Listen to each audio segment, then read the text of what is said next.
Ladies and gentlemen, welcome back to yet another episode of the Youth Cafe podcast, and I'm your host, Shali Jemeli.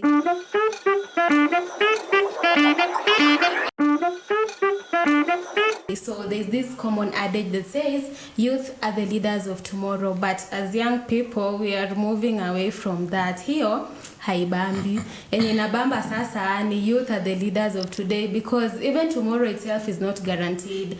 Miaka tu kidogo chanza kukosoa wahenga. Anyway, join us as we discuss on enhancing youth participation in political governance and leadership.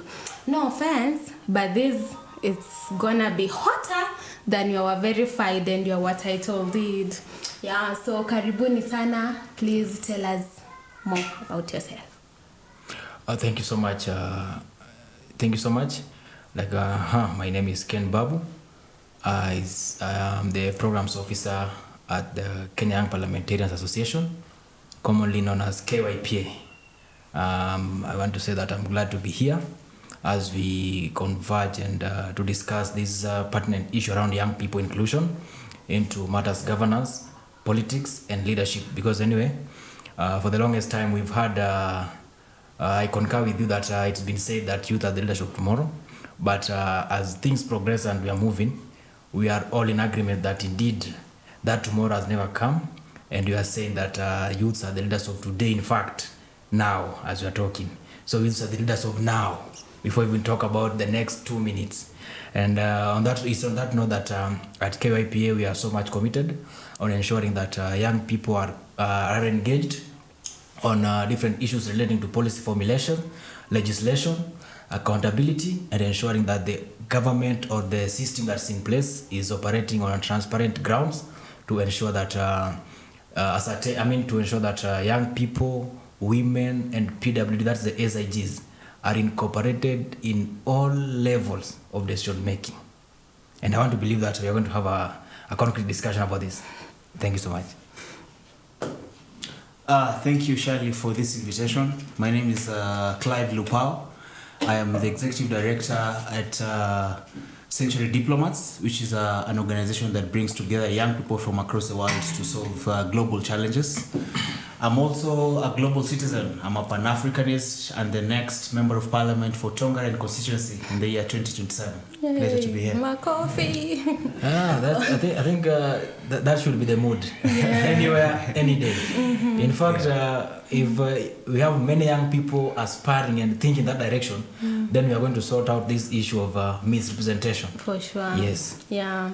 We are here to say enough is enough. Yeah. So before we get into the discussion, if you could go back to your 20-year-olds, I'm assuming wote tumepita 20. If you could go back to your 20-year-old selves, what would you advise him, ama ni them, ama they, them? Yeah. I think if I had that opportunity today, I would advise myself to do what I'm doing right now. Because if I had, if I started doing what I'm doing today, that time, then probably I would be sitting in the assemblies or in the National Assembly as my brother is envisioning to do. Because looking at the things that, the way they were during those times, maybe an opportunity that was available when I was 20s, today is slightly difficult to get such an opportunity. But then we don't blame ourselves. We say that forward ever, backward never. Thank you. My 20-year-old self, I think, that was a little, I was still in campus, I think, 20-year-old self, yeah? Mm-hmm. Yeah, and I was a student leader at the University of Nairobi at that time. Okay, continue. So, me as the Secretary General of the University of Nairobi at that time, I would advise myself to try and climb higher, not to be satisfied with the low-hanging fruits that maybe we were harvesting as student leaders at that time. I would advise myself to try and reach for the fruit that is highest on the tree. I would advise myself that I should not be satisfied by the fact that they say, a young man sitting on a tree can see closer than an old man sitting on a stool. I would advise myself that that I should really try and go beyond campus politics. I should really try and position myself with national leaders, because at that time there was a lot going on, especially with the course that I was doing. It was very technical, and being a student leader at the same time, I had very little time to do everything at the same time. Some part of me would have said maybe you defer studies for some time so that you focus on either politics, because both needs were competing needs. You know, if you're doing a very strenuous degree and you're in student leadership, you need to deliver to the students, and you also need to align yourself nationally.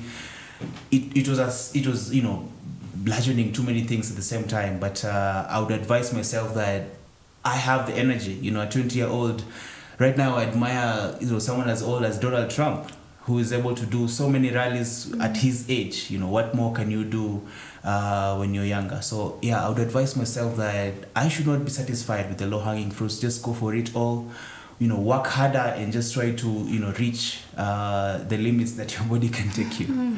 Yeah. You mentioned that you want to be an MP for Tongaren, right? Yes. So you're from Salamu za Yesu. Yes, Tongaren is my constituent. Oh. Your voter. Wow. My voter. My avid supporter. And I'm going to make sure that I represent his interests, the interests of his followers, and his neighbors and his family at the National Assembly. Oh, That's nice. Yes. Now, on a scale of 1 to 10, how would you describe the current level of participation in governance and leadership in Kenya, like participation for youth? Youth participation. From where I sit, we can do 5. I have to admit that we've made progress. Yes, because looking at the past, how things were in the past and right now, things are slightly changing. Of course, young people are stepping up to take up the positions. But we must not forget that the old are not willing to relinquish the positions. So the 5 that I'm giving is for the young people for stepping up. Not that the old have given them the opportunity. The young people have stepped up, have taken the initiative to move from 1 to 5 to ensure that number 1, their voices are heard. Number 2, they are on the table. Number 3, they submit content on the table. It's so difficult to be on the table and you don't have content. So that's all I can say. But again, we have to also acknowledge the fact that things have changed. Many things have changed. Recently, in regards to the recent demonstrations, protest, that protest was successful, or it went for long because it didn't have a political angle. If, for instance, maybe I was the leader and I'm a politician, I could have the powers to decide when are we going on the street and when are we not going on the street. But we saw the protest going, and majority were young people. Some of them are in the university, some of them just came from university, and 80% of those people, of those youth who were on the street, that was their first time to be engaged in a political duel. You get that? And their first political duel, they are saying that somebody must go. You see that? To me, these are people who have seen a problem, they've experienced the problem, and they are now saying enough is enough. Growing up, it could take you so much energy to tell your dad or your mom that they are doing the wrong thing. You get that? Even if you know that these guys are not going to help you. How do you even start? You can't get like you're wrong. How do you even get there? So looking at the situation right now, young people stepping up and telling the president that, guy, you are going you are going the wrong direction. That's a plus for the generation of this country. And I want to say that I'm so proud of my generation. I'm so proud, and I'm so much I have so much trust that going forward in the next 5 or 10, we are going to have an informed system, a dedicated system, transparent and accountable to the needs of the people. Because we are not far away from what happened in Senegal. Senegal, Faye is just a fairly young man, and he disbanded the parliament yesterday and said that, guys, you have to go and seek fresh mandate from the people, because I've listened to the ground. Na ground imesema sio nyinyi. Yeah, so I can give 5, and that 5 goes all the way to the young people. Wazee bado kidogo. Yeah. Just to add on to your point before I get to mine, you just mentioned that when we were younger, we were struggling to tell our parents they're going wrong. or try and correct them to bring them to the path that you want them to walk. Yeah. And recently during the demonstrations, I remember there were sons and daughters of politicians who had voted yes, but who still showed up in the streets. Exactly. To tell their parents that I'm not siding with you on this one. You might be in parliament voting yes for this bill, but I'm siding with the younger people of this generation, and I'm going to say no to the bill. So I appreciate the fact that we have moved a notch from the point where we could hardly address them to a point where now you're taking a very clear position that is not in line with their expectations. Yes. But to answer your question, Shirley, I think the youth participation in this country at this moment, you could talk about it in very many ways, but at this very moment, in football we say class is permanent, but form is temporary. Form is temporary. So to address the form of the young people in this country right now in terms of youth governance, I would say it's meticulous, it's aggressive, and it's fever pitch. I say that because meticulous, because look at the analysis. look at the kind of analysis that young people are putting now in matters of governance. Look at how young people, they're going page by page, chapter by chapter, wanachambua katiba and explaining to each other what exactly it means. The bills that Parliament wants to introduce. The way we have Bible study, we also have constitution study. Yes, exactly. So it's been very meticulous. It's aggressive in the fact that people are now willing to go to the street. People are now willing to, stand up and lift banners and say no and shout and fight the tear gas and get washed with those canisters and the lorries that spray with water. Water cans. Those some people who are going home, those some people who are spraying themselves with water from a bottle and saying they're in Matamani, but you still support them. So and then I would say it's fever pitch. It has brought some excitement. More young people are not just doing this because of their anger, but because they're also excited at this opportunity to actually criticize government. There's an excitement in it, not just anger. There's an excitement even in the type of content you're creating. There's an excitement in the way we are expressing ourselves and how we are putting out even comically. Yeah, you've seen comedians and content creators criticizing government in a comical way. So I would say that out of 10 right now, in terms of form, not class, in terms of form, because as he was given an example, class is permanent. We've seen it in Libya, we've seen it in Tunisia, we've seen it in Egypt, we've seen it in Bangladesh. So young people across the world, they're very committed, generally young people. But in Kenya right now, our form is 8 over 10. As young people. My coffee. Youth in participation in governance is 8 over 10. 8 over 10. 8 over 10. Viva. Viva. But before we proceed, let me just add something to this issue of youth participation. It's for the first time that we saw, a countrywide participation of young people. Initially, we've had demonstrations, but or even agitations, but they only happened in Nairobi. For the first time, we saw people demonstrating in Eldoret, guys demonstrating in Siaya, guys demonstrating in Kisumu, even in Bungoma, people demonstrating in Bungoma. There's something he has mentioned about form, and he has given a clear example. I was a footballer in high school. I went through Kakamega High School. The Green Commandos.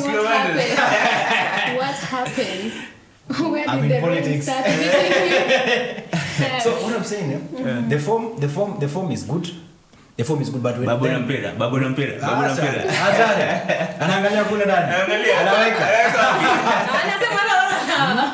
So we need to escalate this and make it permanent, so that even if we are not there, if himself and myself are not there, we have people who can do the things that we did.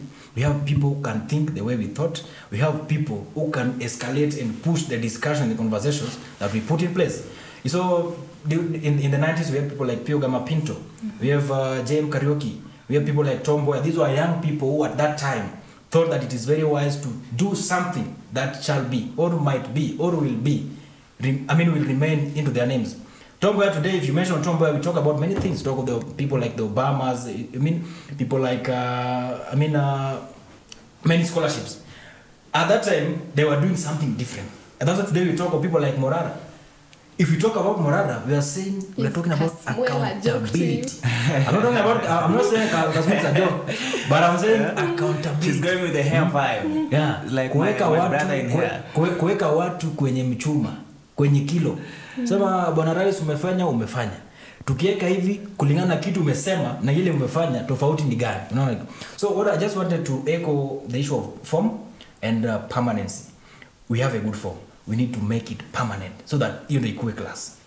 That's The true. generation alpha kikuja anapata class. The bar is very high. The bar is very high. It's in heaven. Yeah. Okay.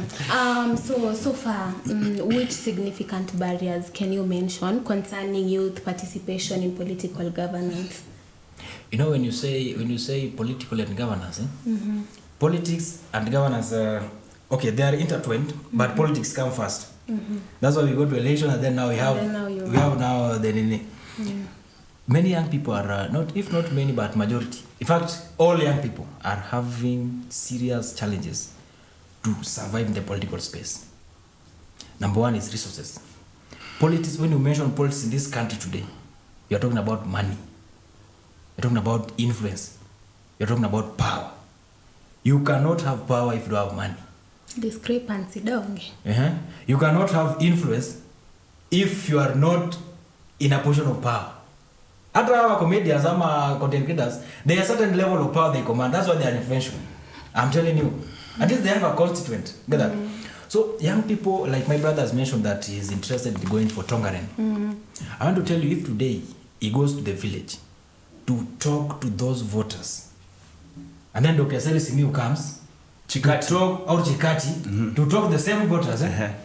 He will sell an agenda, properly good agenda and a good manifesto. But at the end of the day, people will ask him, how are you living us? Natuacha aje. Kiongozi natuacha aje. Ground. And then the opponent will come and say nothing. Absolutely nothing. But we leave them with something. And then that's what makes the difference. This guy is going to fail elections at that time, not because he did not have a clear agenda on what he wants to do to the people, but because hakuacha na kitu. Aliwaacha aje. You see that? So number one, that's resources. Very critical. And that's why we are saying that going forward to 2027, we have to map out and see potential young people who can contest and in which positions. And then now we can pull ourselves and maybe pull some resources. Let me tell you, in this country, there are many people who are willing to support young candidates. The only challenge is there is no that kapul. You cannot support people. Scattered. You are likely to end up wasting resources. So what we're saying is map out. For instance, go to Bungoma, map out within the constituencies in Bungoma how many young people are potential when it comes to members of parliament race, MCS, Senate, maybe governor. You get that? Map out there. We cannot miss to get somebody who originates from Bungoma County or Western who is interested. You must not be interested in politics, but you might be interested in power. To support that, we are going to get support from people who have the goodwill and willing to see the conversion change. Second to that, another challenge that we are having is exposure, and then of course mentorship. When you talk about exposure and mentorship, the political class right now, they are aware that the young people are exposed. Now what you need is somebody who's going to guide you on 1, 2, 3. That's why now they are trying to block. Sai, as we're talking right now, it is very difficult to take a delegation of young people to parliament. Very difficult. Just to have the experience. Recently as KYPA, you were having the youth bunge. And it was slightly difficult to convince those guys that indeed we need this platform, so that because of what happened on 25th of June. But that does not mean that all young people are in that category. We have good young people who are interested in the betterment of this country. On the issue of, just to add on mentorship, exposure and resources, we have, how do I put it? Do you say training or something? Capacity building. Get that? Capacity building is very important. This man has just said that he wants to be a member of parliament. The age bracket between him and Chikati is so wide. The current MP. It is imperative that Chikati should mentor this young man and build his capacity. And allow me to vie against And allow him to vie against and him. defeat him. And defeat him, like he said. So we have issues around capacity building, we have issues around mentorship, we have issues around exposure, and most importantly, we have issues around limited resources. Very critical. Very critical, yeah. I think my colleague Babu has given very fundamental points, and the first one is mentioned is to do with budgeting, or just the social economic factors of money. Money is literally the fuel of elections in Kenya. And just to give some numbers into it, you've seen parliamentarians giving very huge numbers of amounts of money they've spent in elections. Such a member of parliament saying they've spent 10 million, some spent 20 million, others even 50 million for a parliamentary seat. And Are you ready? I'm ready. I'm ready. I'm ready. My pockets are empty. But you cannot pickpocket a naked man. Yeah. So yeah, budget estimates for elections have skyrocketed over the years. And I'm sure even in 2027 is going to be higher in terms of the spending for running for elections in Kenya. We've seen governors saying they've spent as much as 100 million for an election. And you ask yourself, how is that person going to recover this money when they get into office? Or if they don't get into office, how is this person supposed to go and pay all these debts he has accrued during the electioneering period? And these are the factors that drive corruption in a country, and that goes to mention corruption as one of the other barriers of that limits young people from getting into political office, because you realize these people who have campaigned with a lot of money still need to go get into the offices and steal more money to make up for the amount of money they spent and amass enough for the next election. So it leaves the young people who are looking for these small tenders to do classrooms for CDF, to do small roads in the rural areas. You don't get any opportunity. And that's why government came up with such things as AGPO. Because initially, these parliamentarians or leaders who are older, they were stealing money, getting into office and looking for more ways of stealing more money, limiting the opportunities of young people. Hiyo tenda yenye kijana angepata, ajenge darasa, apate hiyo pesa, asave kidogo, aeke kwa bond kidogo, invest kidogo, angoje elections, hiyo pesa hapati because he was not able to get that tender, for example. I'm just giving an example of how corruption has limited young people. Another example of corruption is, of course, getting party tickets. You've seen how hard it is for a young person to get a ticket. You've seen nepotism playing roles in terms of even party leaders giving party tickets to their relatives. Literally relatives, and nobody in the party can say anything. Even nominated positions that could go to mentor young people who are not necessarily relatives, they're given to relatives.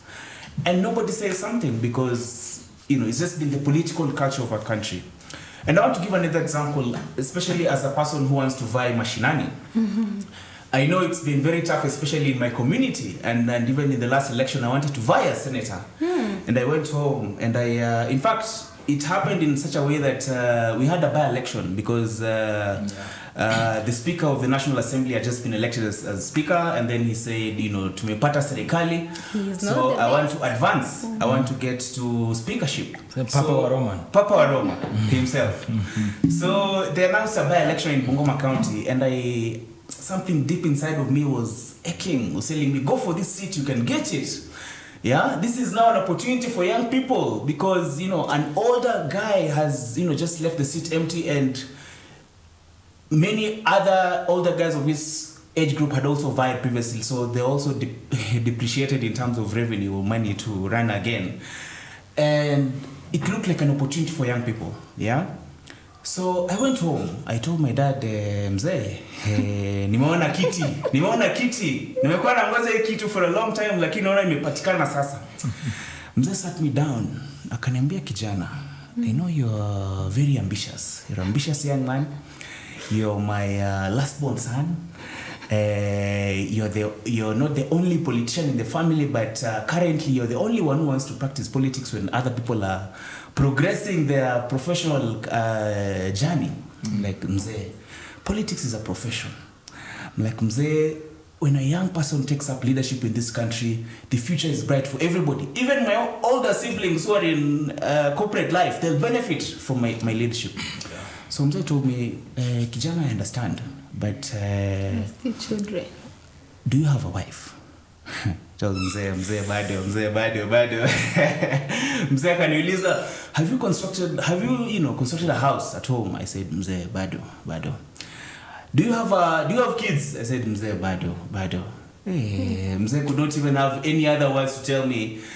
It was just kind of painting a cultural norm. He's painting a picture of culture that our people have sunk into, and for so many years you can hardly get a seat in Kenya if you're not married or you don't have kids. But how many of these married elected leaders were voting yes for the finance bill? Many. How many of these elected leaders who have kids were voting yes for the finance bill? How many of these elected leaders who have kids were voting yes who have houses who have constructed mashinani were voting yes for the finance bill?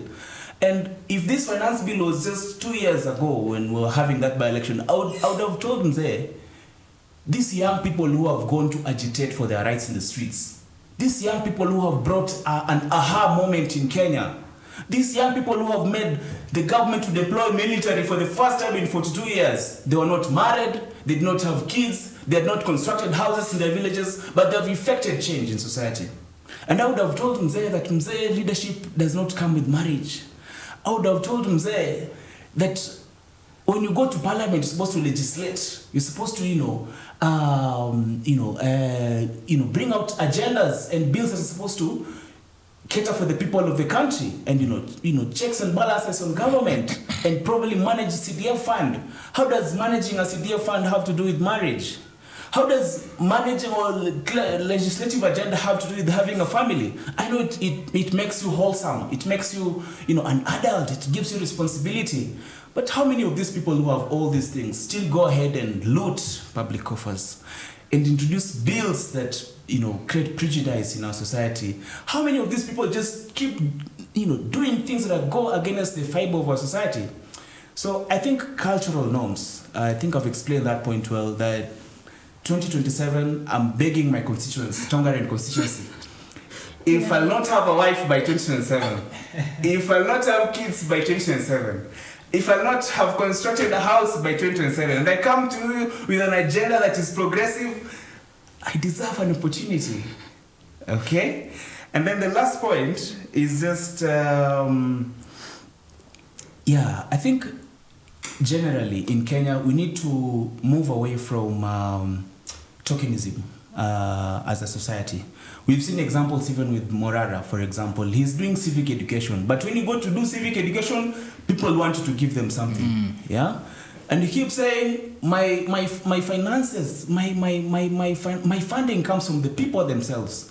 So me taking from the people and giving to you is a culture that you want to stop. So tokenism has really prevented many young people from getting into the political space. But then again, other than just vying or running for elections, I think more people need to feel the impact of governance. And I think university students are one of those people who really appreciate governance.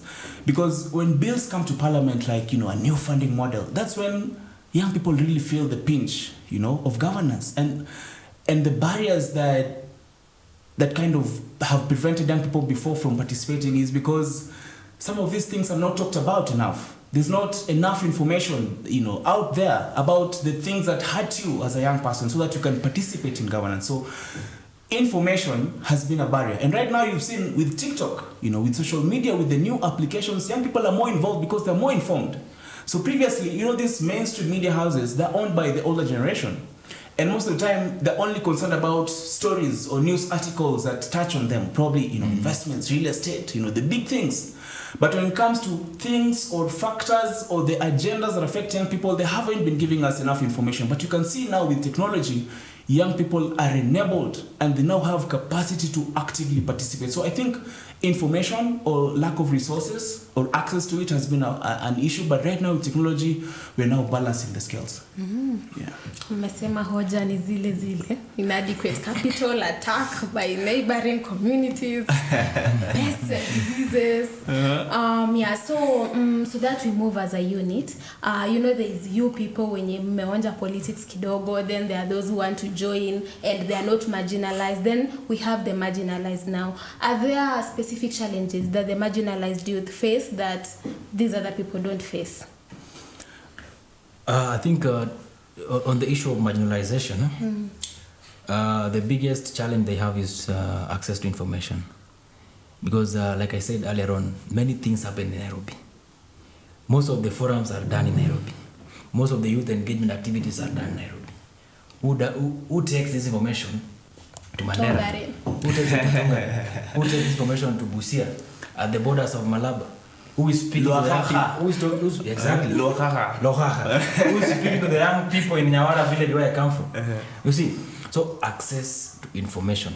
And that's why recently as KYPA, we launched what we call Student Leaders Roundtable Engagement.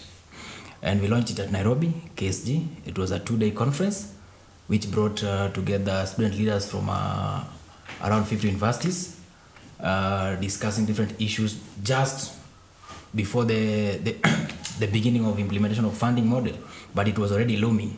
So what we are doing right now is we are cascading these discussions to regions, and we are starting this October with we've mapped out first 10 regions, and I believe Bungoma is part of the counties that we are going to. Karibu Bungoma. We are going I'm tempted to engage young people on these issues. What we are doing this because we want this information not to stick in Nairobi County. In fact, at the activity that we done at KSG, it is a resolution from the students that, guys, we need to take this conversation to mashinani, because I tend to believe that there is nobody in this town who doesn't know what's happening. This town watu wamejengeruka vibaya sana. Crime scene. Hii ni crime scene. Hii town nafaa ifungwe ifanywe investigation. But ukienda kwa mashinani, guys are just blank.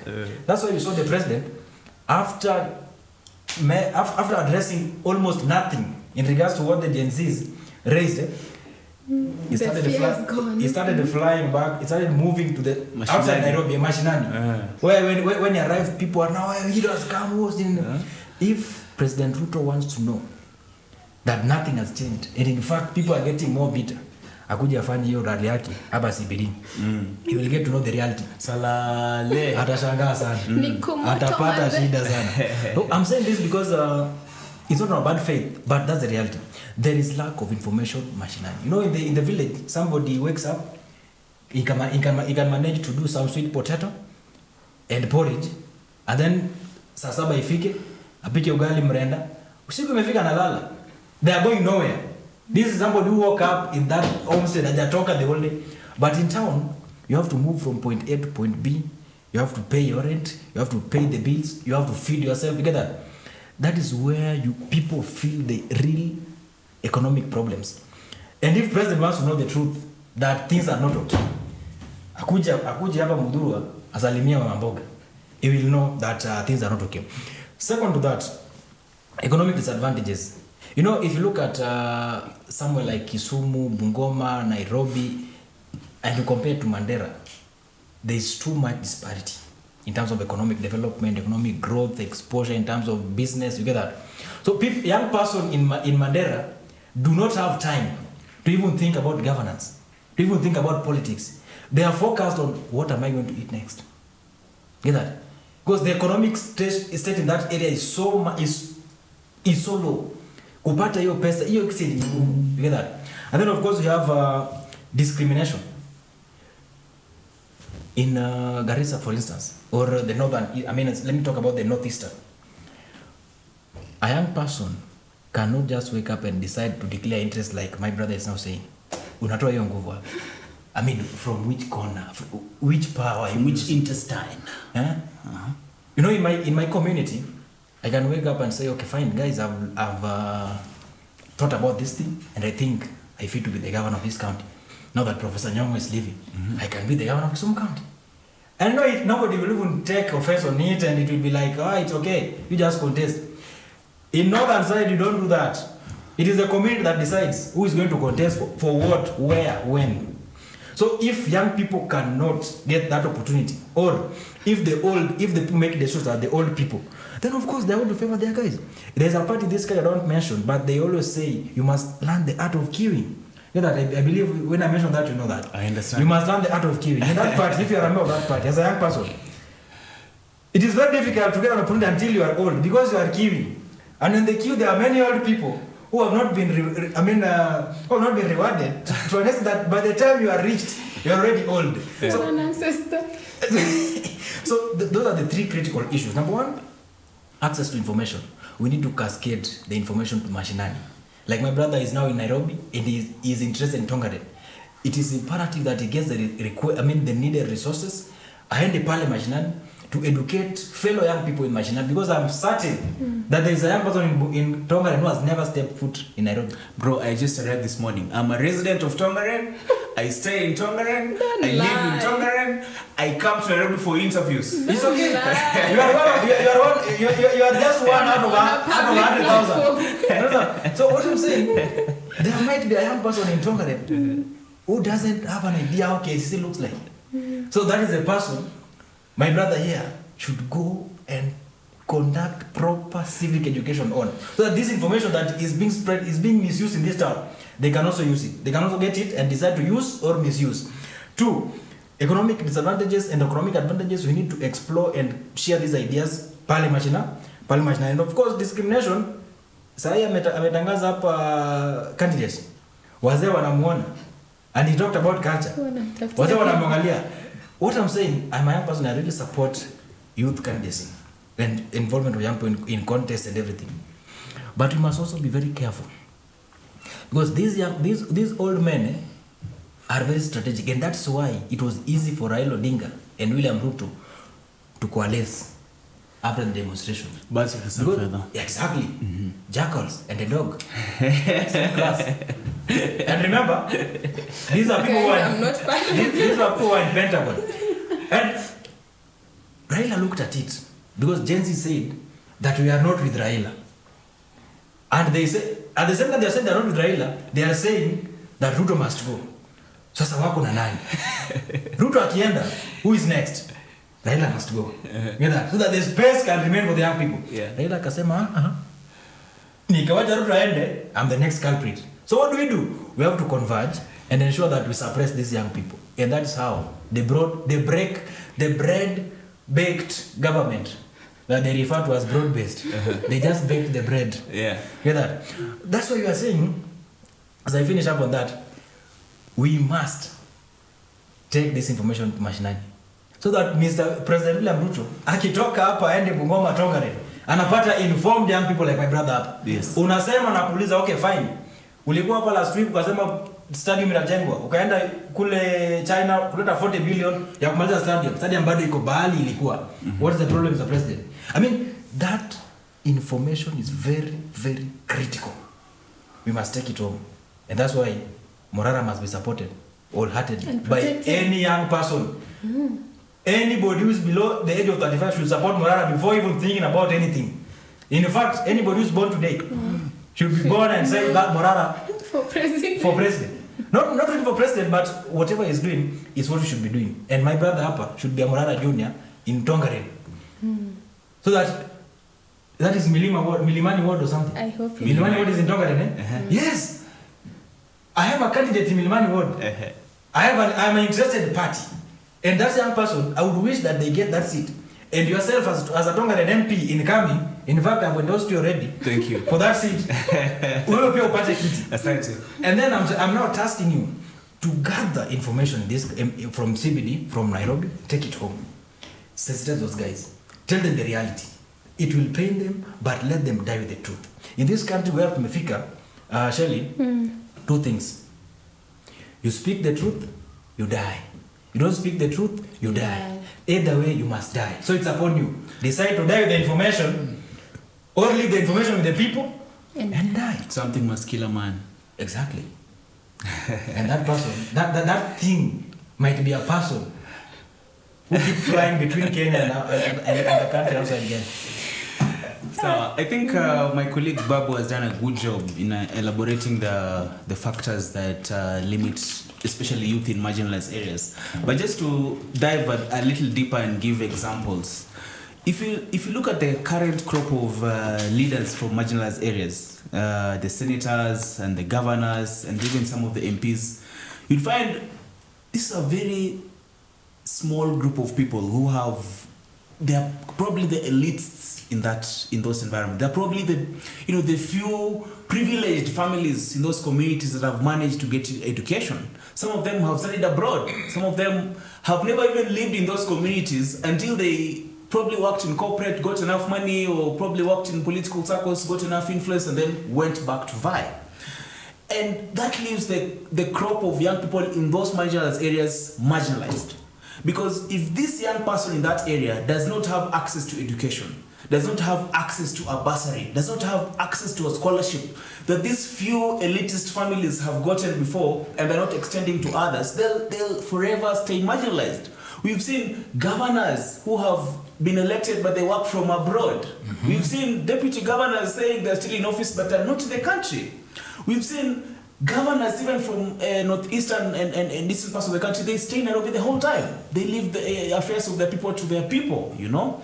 So until you get to that point where there's transparency and, you know, we try to bring equity in these societies, that a privileged individual in these communities is open to assisting other people also rise. Because there's been it's kind of almost a deliberate effort by these people. They want you to remain beggars so that you don't get to that elitist or elite group of people who can also challenge them for power. So you'd find the limiting scholarships. Someone can be a governor, they have opportunities coming to their desk. World Bank, you know, IMF, they're sponsoring universities, MIT, but you'll never see them dishing these opportunities to their people because they want the people to remain poor, uneducated, and underprivileged. There's another point about economic empowerment, and I'll say it this way. Go to the village right now, or look at the videos that people are uploading on the internet right now about accountability and checking the projects that have stalled. You go, you see a banner written, the contractor, the name, whoever approved the project, the budget, and then you look at who is implementing the project. You go to a place like Kasipul, for example, and you find the contractor or the address of the company doing that project is in Kiambu. You know? Mm-hmm. You go to Bungoma in Mashinani, you find the company doing that project, its headquarters is in Kwale, headquarters is in Kisii. You know? So what does that tell you? It tells you that this project is being done in this village, but it is not owned by the people of that village. Yeah. It is not even a cent is going to the pockets or the families of that village. Because what you've done in this country is that, yes, I know it's legal to get a tender anywhere in the country, but you'll find these elites, they have managed to get tenders and business in areas very far away from the areas of registration. So a young person in, say, Ndivisi, you know, Ndivisi in Bungoma County, cannot even get an opportunity to do a tender in their village. You know, these roads and schools are done by people from outside the county. And I think it's about time Parliament also comes to focus or take action on this issue. Because counties have tried. You know, you go to counties interviews, they're asking you your tribe, they're asking you where you were born, and some people have had a problem with that. But I think it's also time we look at how we are dishing out these tenders. There is no way there can be 10 applicants of companies that are valid and legal to carry out and have capacity to carry out a project, but not from that county or from that constituency, but are now given that opportunity simply because the person who's supposed to get it is well known to the MP and they're from, you know, across the country. Yeah, so I think that has really left the marginalized groups marginalized because you just cannot get these opportunities. And then the last point, because is really emphasized on that, is just the representation in political parties. And it's something that has been raised before. There are political parties in this country that call themselves national parties, but if you look at their representation, they're all from one community. And from one ward. And from one village. And some people have even gone ahead to call them village parties. Briefcase parties. So you'd find a party is national. Let's say even, for example, you might find maybe majority of their MPs are from a certain region, yes, but they also have like 2 or 3 from other regions. But if you come to the leadership structure of that party, is strictly from one tribe or from one region. And that has left the marginalized people marginalized. Look at even political parties from the northeastern and eastern regions. Look at the leadership. Look at parties from Western Kenya. Look at their leadership. Yeah? So it's about time that we also give a chance to people from marginalized communities to have positions of leadership, because like right now, case in point, ODM, they're trying to get a new leadership structure after the chairman parachuted into cabinet, after the deputy party leaders parachuted After experts. After they needed experts. So they're now looking for people to fill up those positions, including the party leader position, which is soon What's been donated to the Africa? who is going to tell you. Look at the names of the people who have been fronted to occupy these positions. ODM is a national party. ODM has representation from over 80% of counties in Kenya. But look at the people, they're like saying, if the former party leader was Luo, there's no way we can give this party to a lawyer. There's no way you can give this party to a coastal guy or from another region. And if the two, in fact, they've already appointed the deputies. Look at how they've shared those positions. If the former deputy was lawyer... Actually, as it stands right now, the outgoing governor of Kisumu County, Professor Nyang'nyo, is being fronted as the incoming party leader. He's the substantive. They had the central committee, I think, last week. Yes. And the guy was confirmed as the interim party leader. But there's nothing like interim party leader. The guy is the substantive party leader. Until the expert from ODM that has been donated to African Union, Raila Odinga, comes back. So you see that case gives you a classic example. The party leader is from Siaya. He's being replaced by a party leader from Kisumu. The deputy party leader of Paranya is being replaced by a deputy party leader from Busia. That was Viga, Otichilo, Ososi, yeah. Joho. And then Abdul Samad takes over Joho. So when will you ever get a deputy party leader from Mandera? When will you ever get a deputy party leader from Mount Kenya? What he's saying is very pertinent. No, wait. Let me give one last example of Jubilee. Okay. The time when we were having wrangles in Jubilee about the party ownership and where the party, the former president was living, and now we need a new leadership. Yes. Look at the people who are jostling for that party. Look at the people who have even come now to say that the new leaders of the party. Kila mtu ni mlima. Na isiguze mlima. Whatever you do. Ukiguza itakuwa mbaya. Mlima. Guza kila mahali. Lakini usiguze mlima. So,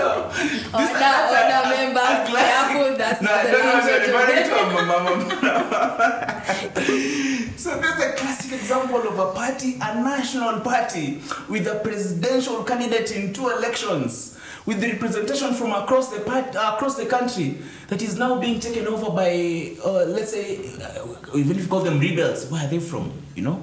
So you'll hardly see a person or a leader from a marginalized community trying to rise to a position of power in these national parties. And I think the moment we decide that a leader is a leader, even if majority or the party was formed in Western, it can have a party leader from Mukambani, yeah?